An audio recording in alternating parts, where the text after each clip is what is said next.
To remind you once again, there is a very useful summary. You have been furnished with a very useful summary of the submissions, and it will be going online today, so it should be of help. But in any event, that is a question that can be brought up tomorrow in the context of the brainstorming. Yeah, thank you. I am the facilitator for Table 13. The members of the table have several questions and some points.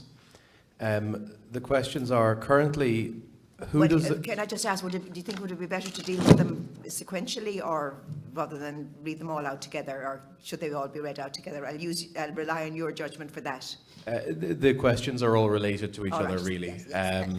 Thank you. The questions currently, who does the government consult with when they're drawing up plans to deal with the ageing population? How often are those plans reviewed? And what department has responsibility for dealing with the ageing population? The table felt that there should be a dedicated senior minister or department to deal with this area in a centralised fashion. There should be action taken to address abuse of the healthcare system, with any costs saved being reinvested into the healthcare system. And there should be increased home support and more localised primary healthcare as an alternative to hospital stays. And there should be efforts made to make sure that nursing home care is not an automatic result of sickness or illness. Thank you.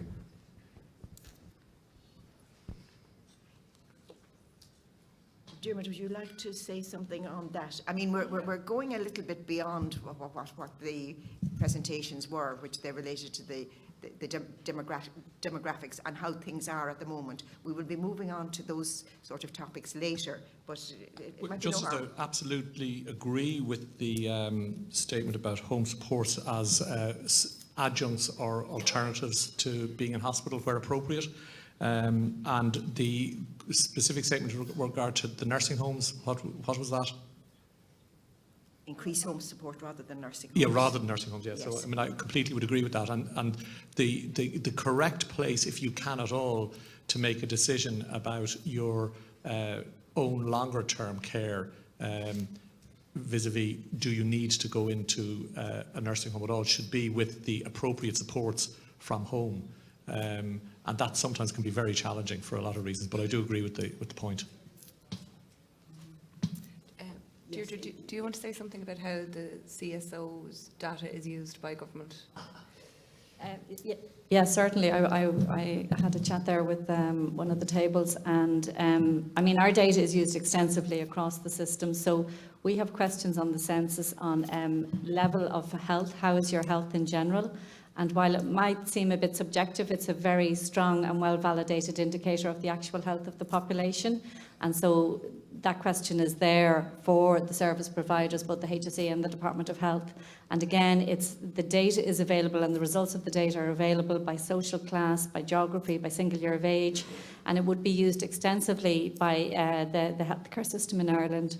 I was asked questions about the number of carers in Ireland, and again, because the 16 figures are coming out next week, I didn't present the 11 figures today, the 2011 census figures, but I did say to Sharon that I will provide some supplementary information after our numbers are published on Thursday. But in 2011, there were 187,000 people providing unpaid care in Ireland. Now, that's excluding the carers allowance. So these are just people providing unpaid care to friends or family who need it. And that question is on the census form for the advocacy group Carers Ireland, who use that data extensively in looking for supports for carers and as an advocacy group for carers. And so those statistics are hugely important. And then, of course, we have the statistics on disability, which tell us, and I was just showing Dr. O'Shea there in the break, data on disability, blindness, deafness, and I just gave you a kind of a quick headline figure on that. But again, I'll provide that supplementary information, and again, those statistics are used extensively by the department in looking at the provision of care. And then Dr. O'Shea just made the point about like healthcare provision is provided locally in Ireland, so the HSE have different healthcare areas, and the beauty of the census data is that it's all available. So, you know, the Southeast Regional area or the Midlands area, whatever, they can go on to our website and get the figures for their area. They can look at the number of elderly people living alone. They can look at the number of people with disabilities. They can look at the number of people with ill health. And this is why we do the census. I would have a lot of faith that the figures are used extensively. I have a team, our office is in Swords near here, and I have a team of 10 people who just spent all day answering the phone and answering queries for, well, everybody in Ireland, but of course health and education are hugely important, and slicing and dicing the census data on behalf of people, be it researchers or students, people doing PhDs, or be it the officials in the various departments. So, a bit of a long answer, but there you go. Just in relation to that, we may come back to it in the afternoon, but if the question relates to long-term care, which is what, and independent living, which is what we're talking about today, I think that's under the aegis of the Department of Health. And Minister for State, Helen McEntee, I think, is responsible for that. And in fact, there was a forum in April, was it, or May, on the topic. But we can come back to it in the afternoon. But the question is very broad, so it's one worries about giving an answer that may not be specific enough. But that's my understanding. Very good, thank you. Hi, I just had a question, I think, probably for Dr. O'Shea. I was just wondering, you referenced a number of plans and strategies that are available, but what would you say are the barriers to the implementation of those strategies? And I suppose as a secondary question, would you have any opinion on the report that was released by the Future Health Committee, led by Roisin Shortall, with regard to future implementation potential within that plan for some of the strategies on this topic? So the second piece, the second piece first, the Oireachtas report, I think that's going to be a very important, an important contribution to informing how we provide healthcare in the future. I think I think that's another important part. The barriers to implementation. I think the first thing is we have plenty of reports, and there are plenty of people who are working very hard to implement local change in their own community areas and in their own hospital areas. And it often comes down to a balance of competitive sort of funding initiatives. So no matter what way we look at this, if you look at the numbers that Deirdre showed, these numbers are going up over the next 20-25 years. So, you know, while we need to be implementing for the now, we also need to be planning for the future. And I think a very sensible and pragmatic open discussion needs to happen around the provision of funding. Thank you.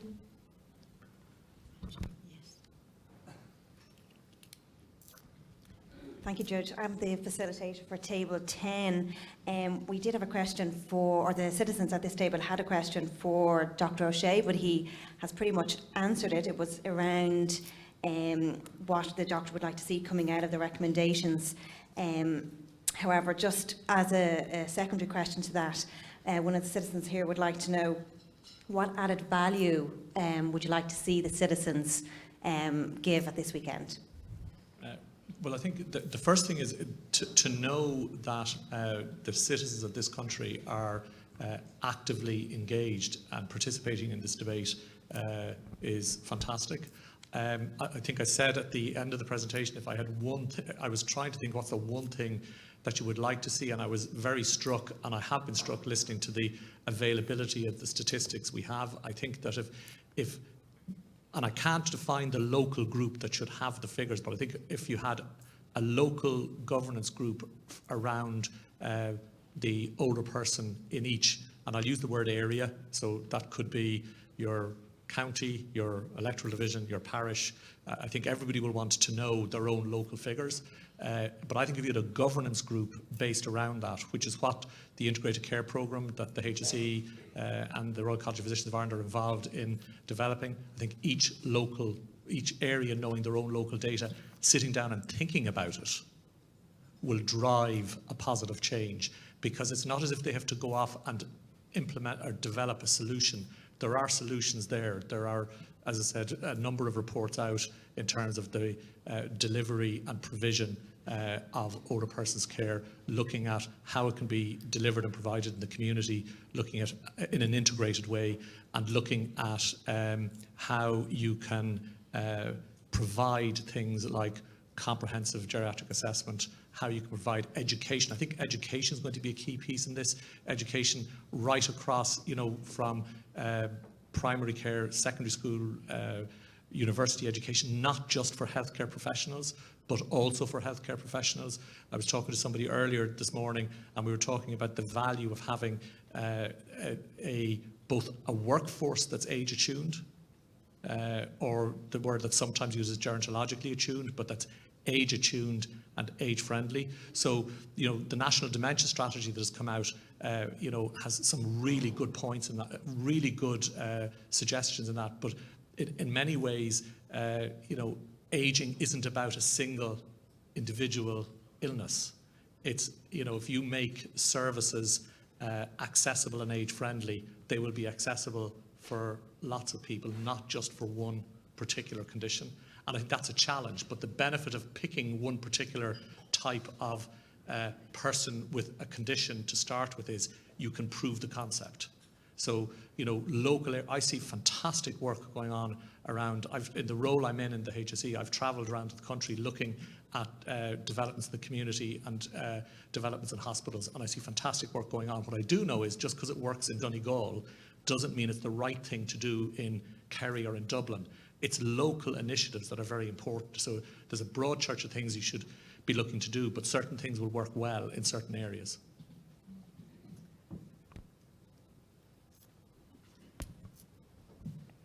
I'm the facilitator at table 2. The citizens at the table would like to know one question in terms of the gap that exists between men and women living longer, whilst noting it's reduced in recent years. What is the reason, A, for the improvement, and why there is a gap? Thank you. Well, women. I think it's not a simple answer that women are a better species, is it?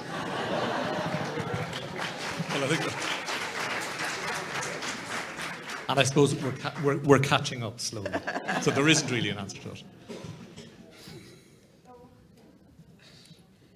Would you like? Well, no, I mean, I think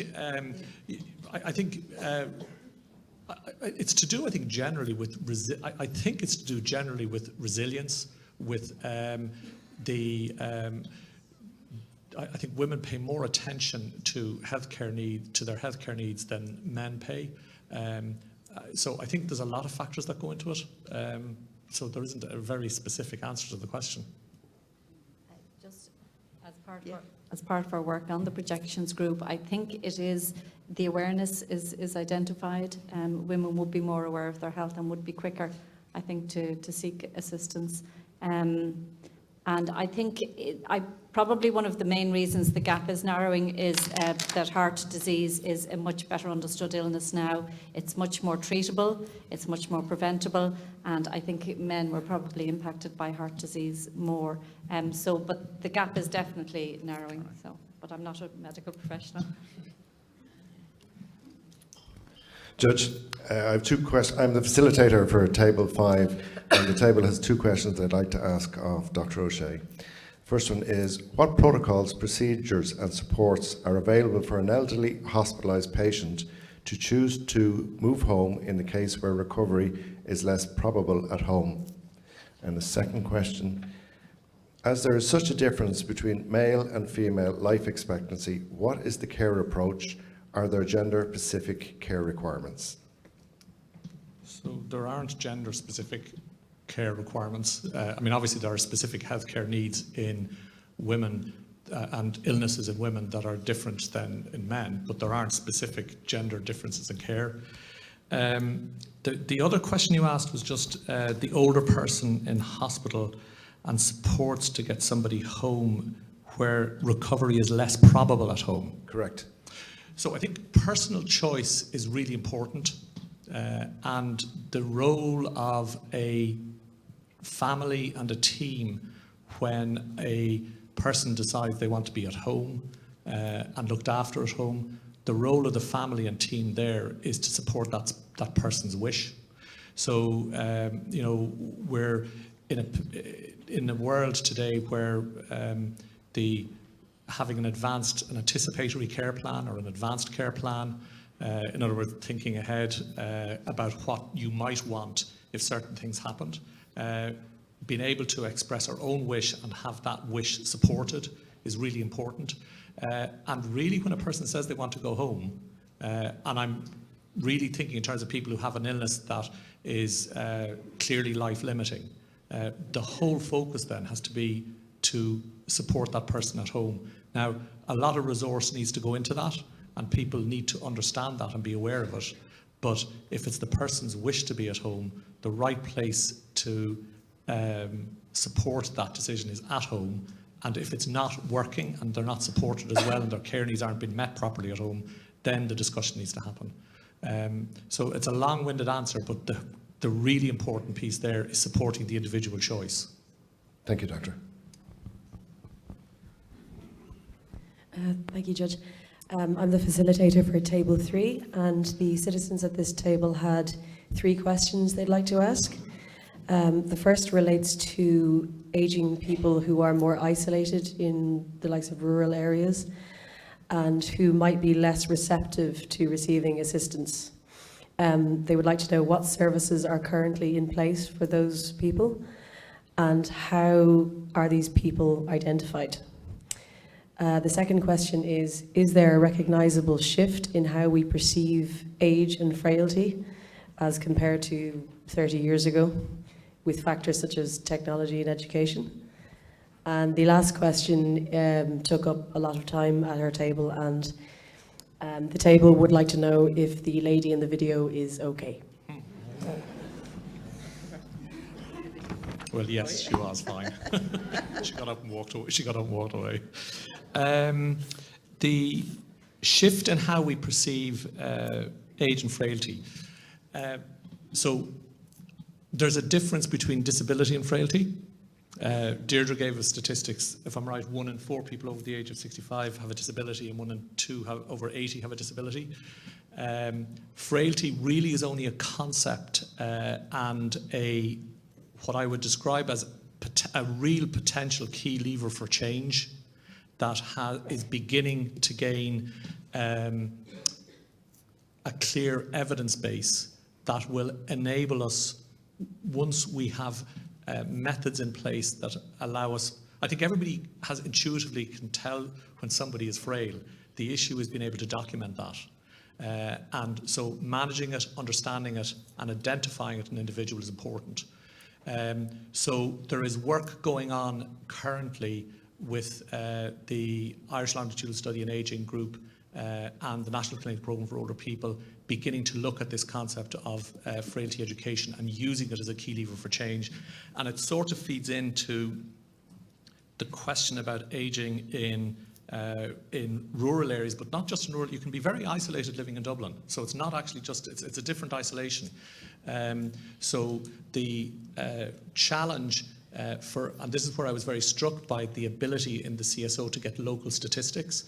I think that if you have local groups looking at your local population with a team of primary care teams, public health nurses, more integrated care, you will then be able to begin looking at your own localities. For example, in Wales, on a person's 75th birthday from one particular region, they're sent a birthday card wishing them happy birthday and asking them, would they like to fill out a questionnaire and would they like a follow-up visit depending on the result of that questionnaire. Now, some people, and this is where we have to be very careful, some people do not want to be supported in that way, so that's about personal choice and we have to respect that. Others are very happy to engage. So I think there's lots of ways beginning to emerge of how we can use the concept of frailty as a way of targeting a relatively limited resource, I think, at this stage, to supporting and identifying the right people who will need that care. And then there's opportunistic ways, because clearly if you end up in hospital like that lady was knocked down in the video, if she did end up in hospital, clearly there will be an opportunistic way of offering her additional service and help if she's open to it. But you haven't answered the most important question. Is she okay? She's fine. She walked away. Thank you, Judge. I'm the facilitator for Table 14. The citizens at this table have asked me to provide some feedback in relation to Deirdre Cullen's presentation. It was the view of the citizens at this table that a number of your slides would have benefited from percentage comparisons in relation to the wider population. And a couple of examples, one was in relation to the number of people living alone in each county, what percentage of the population of that county were the people living alone. And another example was in relation to the projections that you provided in relation to the over 65 population. It would have been useful to see how that compares with the growth projected for the overall population. Thank you very much. Deirdre, do you want to comment on that? I mean, you had 10 minutes. Let's not forget that. No, they're absolutely valid comments. And we actually had a conversation during the break about how I had presented the absolute numbers rather than the percentages, because I guess the census is one of the few, if you like, outputs that can give you the total figure. A lot of data is based on surveys and it'll then tend to give you percentages.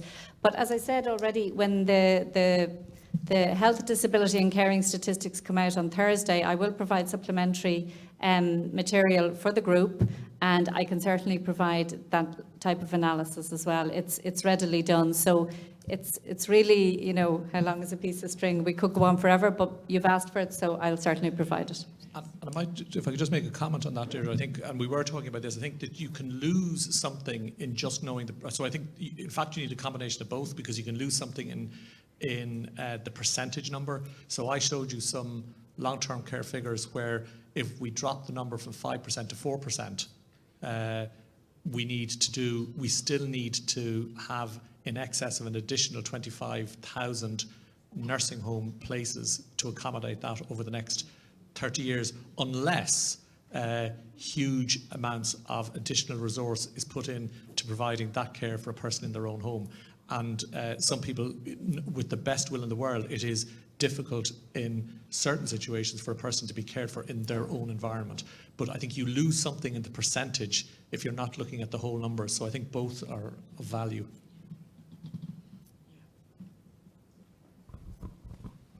I'm the facilitator for Table 8, and the citizens at this table have a number of questions for both speakers. And if I may, I'll ask Deirdre's questions first. Might be the best way to work it. The first question is, what is the projection for the percentage of population of over 65s in the year 2037? Second question is, what is the current ratio of working population to retired people and the projections for the future? And the last question, in 2006, there were population projections. Have they turned out to be accurate? Okay. The figure I have in front of me was that the 1 million mark would be projected to be breached by 2031, and by 2037, the figure is projected to pass the 1.1 million mark. With regards to looking back at former projections, we don't tend to do that in the CSO. Sometimes it's not that helpful. Ireland is, if I put up a graph that showed our population change, and the population change is driven by two components, natural increase and net migration, and I showed the increase in the population every year, and then I showed the increase in net migration every year. Those two components track each other very carefully, which means that our population is very, very open and prone to the influences of migration, which over the last 20 years has shown massive rises and falls. So all we can do is look at what's happened in the last few years and what's going to happen into the future. And so the projections in 2006, by the time we came to 2011 and had the economic downturn and the massive turnaround in migration, they wouldn't have been that accurate. With regards to the dependency ratios, I I'll let you ask Dr. O'Shea his question, and I'll look it up in my book, and then I'll answer it, because I think I have it in a report in front of me. Very well. For Dr. O'Shea, first question. You say that there needs to be a discussion on the provision of funding. What should that discussion include? And I'll just ask the second question. 37, you said that there are 37% with 3 or more chronic illnesses, yet only 7% of the overall figure receive visits from the public health nurse. Are they being monitored adequately? Okay, so the data from the Irish Longitudinal Study of Ageing gives us those figures, 37%, in that 8,500 cohort that's been followed, give us those figures of 37% having 3 or more illnesses. And then separately, data looking at public health nurse visits. And I think the value of that data is that clearly there is more that could be done for both from the point of view of the services within the context of the community, not just the public health nurse, but the other allied healthcare professionals, but also in terms of integration with hospitals. So hospital services are delivering a lot of other services that are beginning to reach out into the community. So you've got the development of specialist nurses in areas like heart failure, dementia, stroke, and other areas. So I think for the chronic illness question, I think it's about a more collaborative and integrated approach. Then to the other question you asked about funding, I think the issue about funding in general is that we just need to be far more open about the way decisions are made. And I think everybody understands that there is a finite sum of money. But if you're going to spend 650 million on one drug for one illness over a 10-year period, and we need to be very clear and have an open discussion about what the consequences of that are versus, for example, the ability to spend and provide an additional 1 home care hour for the 49,000 people that are getting home care hours around the country. Because each decision you make, clearly, while we're making it in the context of healthcare delivery, it also has to do with the cost. And I think all too often we react to a particular situation rather than are proactive in discussing these things openly. So I think more open discussion around the funding of initiatives needs to take place. But in that you're talking about across the whole health. Across the whole healthcare sector, yeah. Deirdre, sorry, doing a little.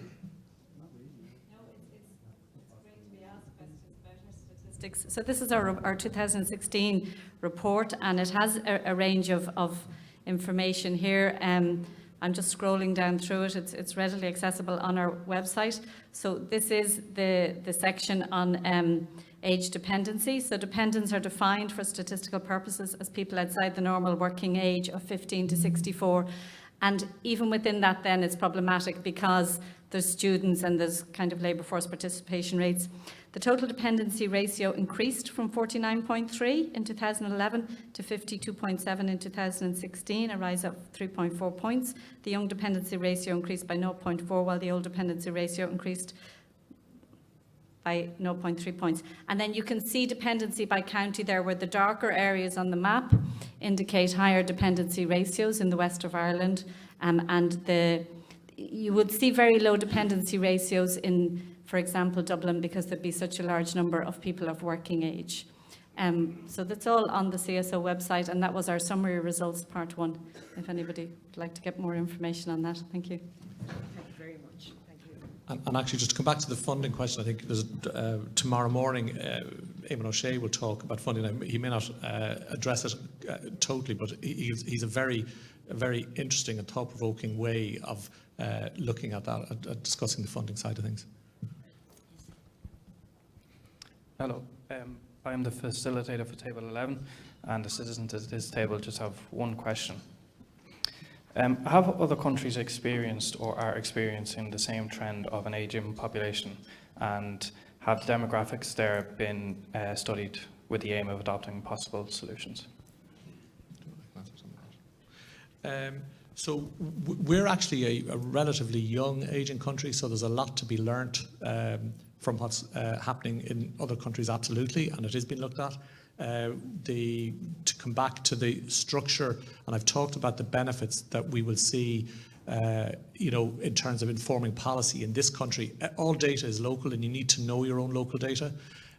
So the information we get from the CSO, the information we get from the Irish Longitudinal Study on Ageing is going to give us very hard data about our own lives as we age.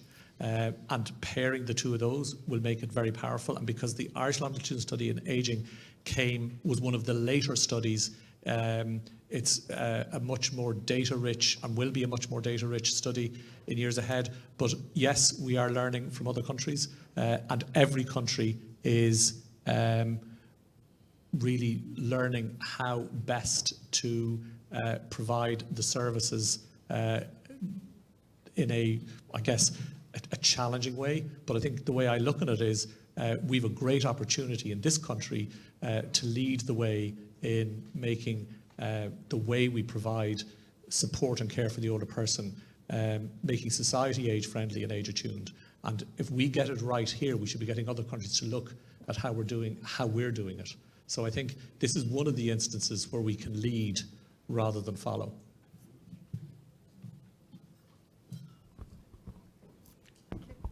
Hi, my name is Michelle. I'm a member on Table 9 here, and my question relates to the impact of the lack of 24/7 cardio care on the life expectancy and quality of life of elderly people, and actually all citizens of people living in Waterford and the southeast, Waterford and Wexford in the southeast, because we're a forgotten and neglected area. So it's unfair, unjust, and unequitable. And it's a life and death situation here, really. It's the only region in the country that doesn't have a second cath lab. But that may not be something that any of our speakers is familiar with. It's very localised.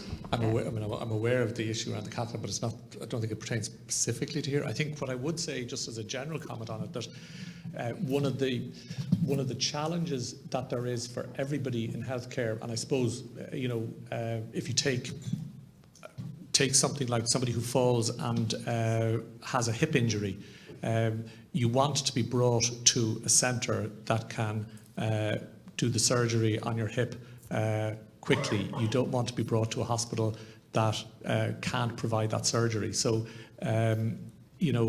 more and more, I think, very difficult decisions are going to have to be taken in healthcare to make a decision for example, trauma bypass. If there's a major accident, people should be brought to a centre that can provide the services that are needed there. Likewise, you're correct specifically with regards to cardiac care. They talk about the importance of, if you can getting a person to a centre that has the appropriate services within as quickly as possible, but within an hour or two of the event happening, then the service can be provided safely and well there. So, an emphasis on having, good transport systems, be it, ambulance, road or helicopter, if there isn't a service in your area, is very important. But I do take the point, really difficult decisions are going to have to be made. And that's what I mean about those decisions being made openly and in general discussion, and not be made behind closed doors. Thank you. The facilitator for Table 1. The citizens have one question and then two requests for further documentation. Dr. Cullen, you've already offered the results of the publication of the census next week, so thank you. That's one request for further documentation. Dr. O'Shea, in your written paper provided to the citizens on the last page, you mention a meeting on the 23rd of May 2017, Transforming Care of Older People in Ireland. Was there any results or minutes or notes taken at that meeting? The citizens at this table would find that helpful if there were. Okay, so certainly we had a number of key presenters from both the United Kingdom talking about their experiences, goes back to one of the other questions, and also from around the country here, and I'm sure I can get those slides made available to we'll try and have Secretariat. yeah, we will try and get them provided, certainly of the main speakers. Yes, that'd be very helpful. But again, the value of that meeting is that's the third time, that's the third year that meeting has happened, third year in a row meeting has happened. It's held between the HSE and the Royal College of Physicians of Ireland, and it gets experts from around the world to come and speak to us about what's happening in their country, and it gets experts that are developing local initiatives. So this year we had people from Sligo, Waterford, Dublin and Cork presenting, and also about hip fracture. So I think things are really trying to be pulled together at meetings like that. And again, certainly we'll get the information to you. Thank you. And just one question then, are there, and I suppose this may be more for Dr. Cullen or Ms. Cullen, are there any statistics on the number of over 65 or 85-year-old women, in particular respect of whether they have worked until the age of 65? As in, is there any correlation between working to a certain age and life expectancy? Yeah, next Thursday, as part of the report, we will produce statistics on what we call economic status of people.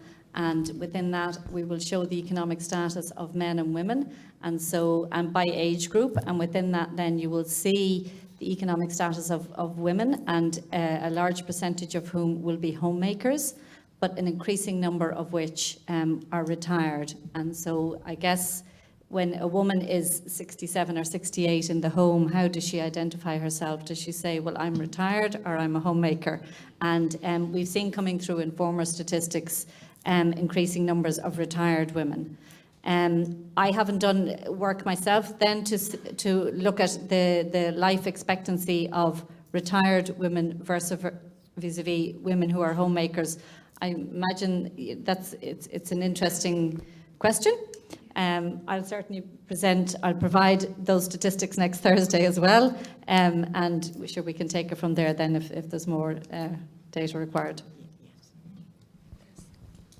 Sorry, I'm Liz, I'm a member of Table 1. My question is, I think for Deirdre, what are the statistics on retirement age, and why do we still have compulsory retirement for a lot of people at 65 when the state pension is not paid until 66? And are there projections to increase the retirement age? Certainly, questions around retirement age is more a policy question, so it's outside my area. But again, next week we will be able to show the economic status of people by age group, and I can certainly provide to this group by single year of age. So you will see the numbers who are retired at the different age groups. The CSO never ever gets involved in policy. We provide the evidence and then the policy makers come up with the policy, and there's a reason for that. We're seen as completely neutral arbitrators when it comes to things like that, and therefore we're trusted to be independent and in all those type of matters. But I can certainly provide some extra figures to the group next week on that as well. Well, that is an issue that the members might consider in the context of the brainstorming tomorrow, and in the context of what the Secretariat, myself, the Secretariat, with the help of the EAG, have suggested might be the main topic on the next week. So we may look at that again. It's basically what I'm saying. We probably will look at that again. Any other questions? Yes. My name is Liam, and I'm an Assembly member at table number 2, and I have a question for Dr. O'Shea. How do you persuade an older person who has never had health issues to get regular medical checkups, particularly older men?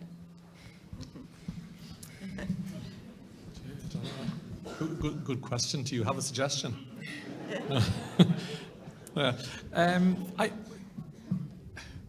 So I think public health education is really important.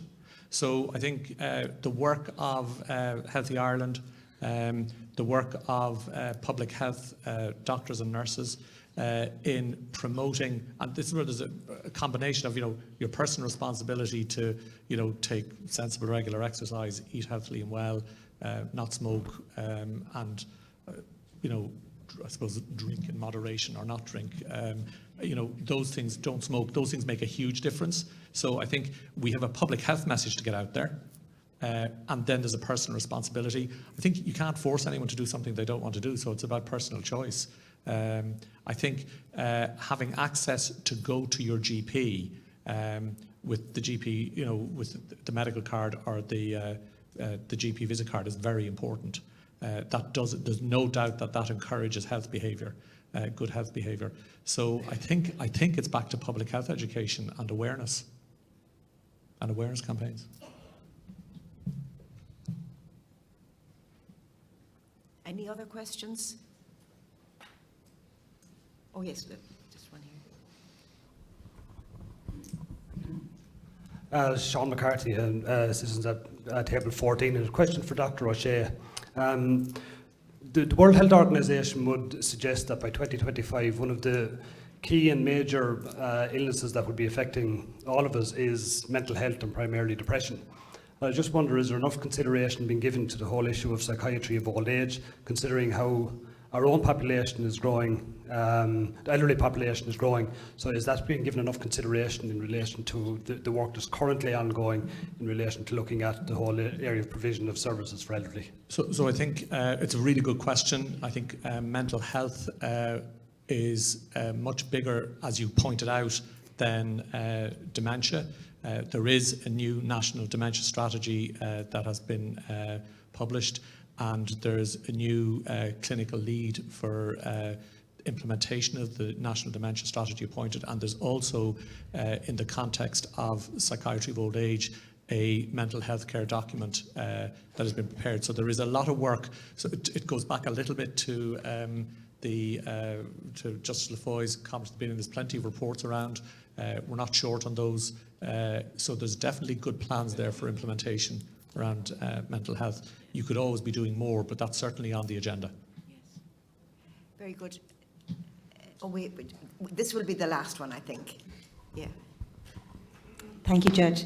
I'm the facilitator at table 10, and one of the citizens here would like me to ask, I would say to Dr. O'Shea, is every person over 70 entitled to a GP visitation card?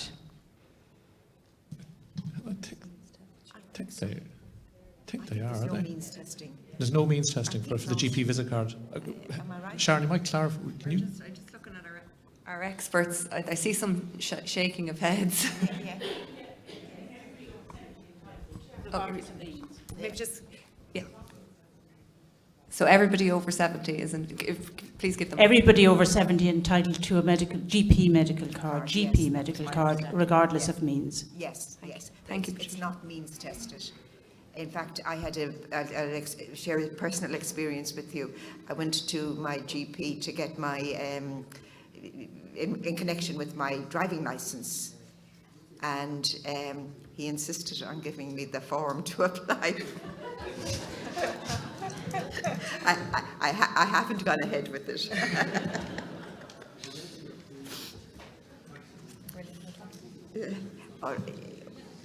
Well, this is definitely the last one. Yeah.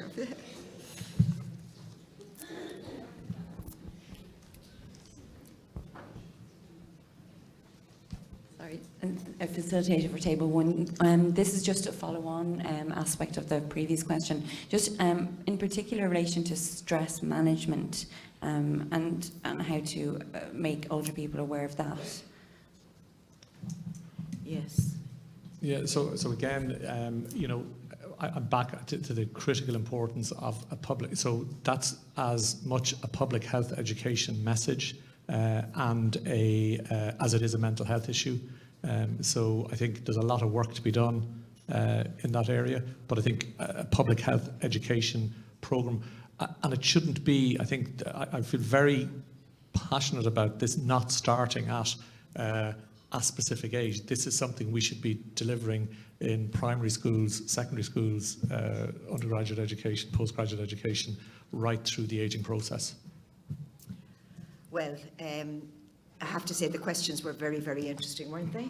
And the answers were even more interesting. It's been a very, very useful exercise, and I particularly thought the question in relation to dementia and the strategies and all of that, and the answer particularly was of great importance and something we should bear in mind.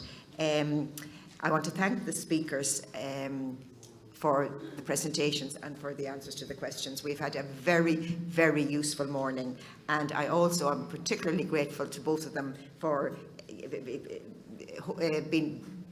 offering to give us additional information, supplementary material. That'd be very helpful. The Secretariat will review it, and insofar as it is relevant, we'll circulate it to the members.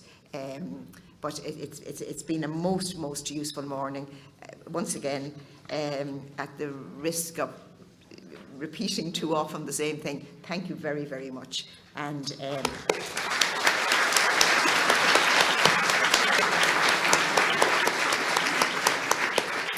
we'll now break for lunch, and we'll recommence at 2 p.m. Thank you very, very much.